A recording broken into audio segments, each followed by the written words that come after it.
Hi, it's Steph. I'm back. We're ready to continue until we get this thing done. I'm on page EX49 in the book right now, and we're going to do something cool called using flash fill. Flash fill basically enters text that are based on patterns it finds in our data. So we're going to be on EX49. Step 1, it says make sure A19 is the active cell, so I've got that selected. In that cell, I'm going to type in 25385 hyphen used. Oops, spell it right. Capital U, small S-E-D. And that's the ID for the first book in the list. And then I'm going to press the Enter key. And down here in the next one, I'm going to type the number 9 in cell A20. And look what just happened. It started to fill in with suggested values. So as you can see there, the flash fill generated the remaining entries in the column based on the pattern we entered. And if I want to, and I do, on step 4, press the Enter key to accept the suggested entries. And it fills it for me. That was slick. Okay. Now we're on page 850. We're going to add borders around the worksheet cells. Sometimes you want to include lines along the edges to kind of enhance the readability of rows and columns of data, and that's exactly why we're doing this. So select the range A3 through B7. So A3 through B7. A block highlighted selected that entire range. And then I'm going to go up here on the Home tab on the ribbon and click the Borders arrow button. And as I look at the Borders arrow button right here, you can kind of pull it down and see where there's a lot of different options, and we want the All Borders option. So select All Borders, and borders are added around each cell in the range. Notice the difference in appearance. Now we're going to select the non-adjacent range, A19 to B16, and this we got two ranges we're going to select. This is kind of tricky, and I don't know that the book really gives you what you need to know about this, so I'm going to give you the inside scoop. Let's select the range first of all, A19 to B6 to B A9, I'm sorry, get the right range, A9 to B16. So A9 to B16 there. That's the range we want to select. So take a look at the screen here. You can see that I've selected A9 to B16. Now hold the Control key down to do a non-adjacent range, and that means the ranges are not side by side here. So over on this side we got H17 and I17. So now I've got this selected and this selected, but in order to select the second range I had to hold the Control key down first and then use my left mouse button to select that second range. Alright, in the font group we want to click All Borders again up here, click All Borders, and now all borders have been applied to those two non-adjacent ranges that we had selected. Click cell A17 to deselect. See, now both ranges are deselected, but you can see all borders have been applied to that. Mission accomplished. Now we're going to select the non-adjacent range at the bottom there on step 6, A18 to I23. So A18 to I23. Okay, there it is, A18 to I23, and click the, and then H25 to I28. So H25. So hold the Control key down for the second range, the non-adjacent range, H25 to I28. There, you can see now that we've got both of those selected. Those two non-adjacent ranges are selected. Now we can do the Add Borders, the All Borders again there. And we've cleaned it up, made it a lot more readable. Another thing we want to do, kind of identify different parts of a worksheet, kind of distinguish a title from headings and subheadings, is to change the font size. So we're over on page 51, and I want to change the font size of the worksheet title. So click on cell A1 to select it. So click up here on cell A1, and that deselected the ranges, if you noticed that. And we're going to, on the Home tab, click the Font Size button and make it 28. Right now it says 11. I'm going to click that and make it 28. Notice how much bigger now the customer order is. Up here, customer order is 28, right? See that? Down here it was 11 points. So 28, the worksheet title changes to 28 points. Press Control plus S to save the workbook. If you haven't done that in a while, always a good idea. Save early, save often.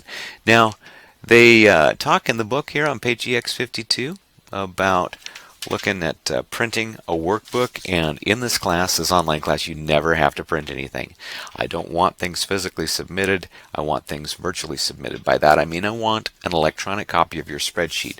That's much more valuable to me in the long run anyway, because I can get inside it, see your formulas, do anything I want to determine, how long you spent on it, when it was created. So I want to make sure that you never print a spreadsheet in this class. Think of all the paper we're saving in an online class. So switch the customer order worksheet to different views. So click the page layout button down here on the status bar. So you see this page layout view. I just pointed at it with my mouse there. And we can look at the different layouts here. So you can see there, it did change the view on my screen. And drag the zoom slider, this little slider down here, you can do it in and out so you can see all of the information on there. And then click the page break preview on the status bar. Page break preview right here. That shows you the page break. And again, zoom this to about 70%. So I'll plus it up to about 70%. There you go. You can more easily read the contents of the worksheet that way. And then click the normal button. Right there, normal button on the status bar. Worksheet returns to normal view, and a dotted black line indicates where the page break will occur. If you want to change the page orientation of the customer order worksheet, on the ribbon, click Page Layout tab. So on the ribbon up there, Page Layout tab, right there. You can see where I've clicked on the Page Layout tab.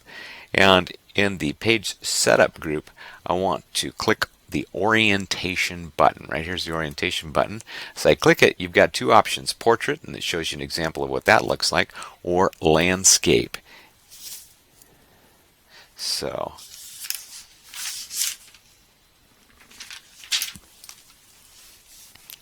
let's do the landscape orientation. It makes it wider rather than longer. And on the page layout button, the status bar, switch to page layout view again. So there's the page layout view. And now you can see where it fits better on that page. The worksheet will still print on 2 pages. It just seems to fit a little bit better. We can set the scaling options. So on the page layout tab, we can, in the scale to fit group, click the width arrow and click 1 page. So in the page layout tab here, right there, scale to fit group. So let's look at the scale to fit group right here. And we've got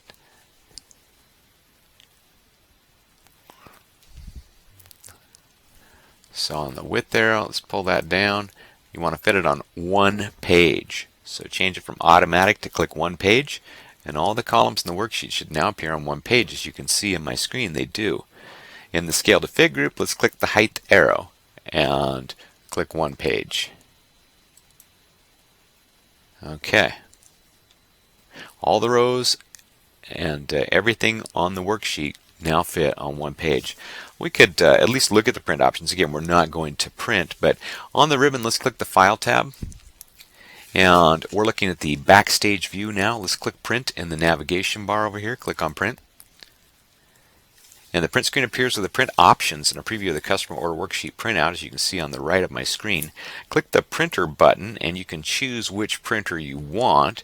This one happens to be one here at school. I've also got a color printer that I could utilize if I wanted to do some charts or graphs, and we'll get into that later.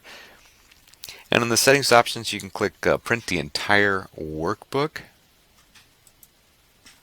So print active sheets or print the entire workbook. So there's my print entire workbook. And then below the preview, you can click the next page button to view the customer order worksheet. As you can see, customer order worksheet will print on a single page on a landscape orientation. So we're not instructed to print, so don't print. I just wanted you guys to kind of go through the motions with me to see the different options. Now, one of the cool things about Excel is I can display the formulas and the cells in the customer order worksheet. So make sure that so let's go back here, go back, and make sure the customer order worksheet's in the page layout view. So let's take a look here. We're in page layout view. We are. Take a look at that. Press the Control plus keys. So Control and the plus key.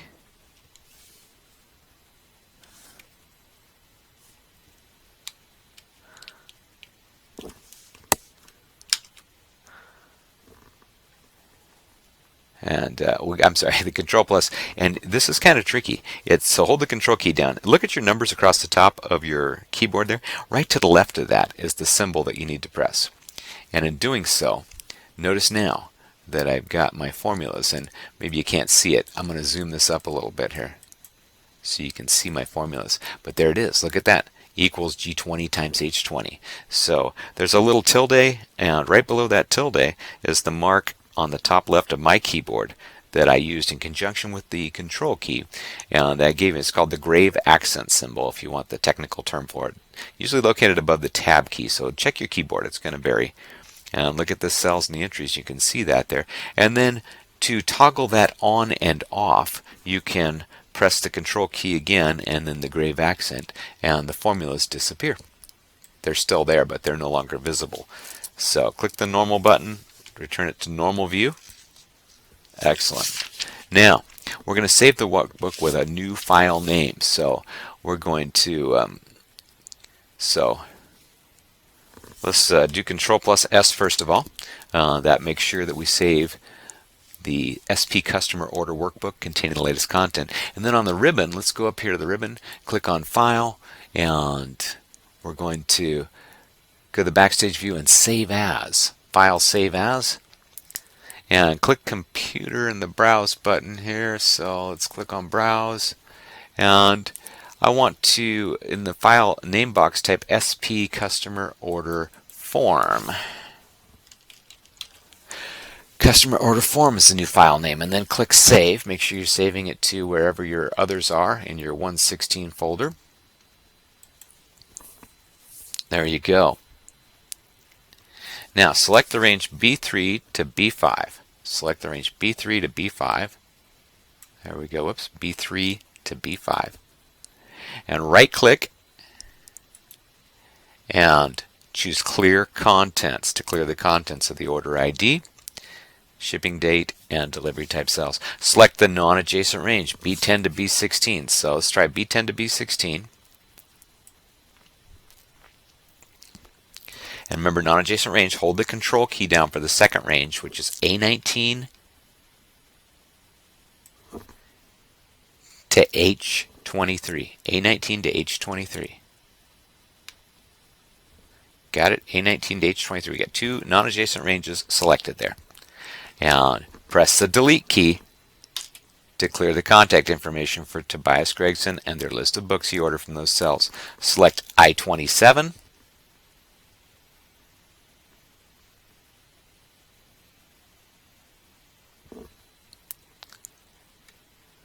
And clear the handling fee, and then click cell A3 to make that the active cell. So clear the handling fee. And then click on cell A3. Make that cell active. The next time someone opens this workbook, A3 will still be the active cell. Let's press Control plus S to save the workbook and then close it. And the workbook closes, and Excel, we're done. Now notice we have two workbooks. We have the SP Customer Order and we have SP Customer Order Form. I need you to turn both of those workbooks in to show me that you took your tutorial all the way to the very last page, which in our book is EX58 for tutorial 1. So you need to turn in both of those for full points on this assignment. I'll post that out on the discussion forum as well. Thanks for coming through and doing this with me. I think it was fun, you and I doing this together. And if you like it, let me know on the discussion forum, and I'll do the same treatment with a video for tutorial 2 and 3 and 4. Hopefully you found this helpful.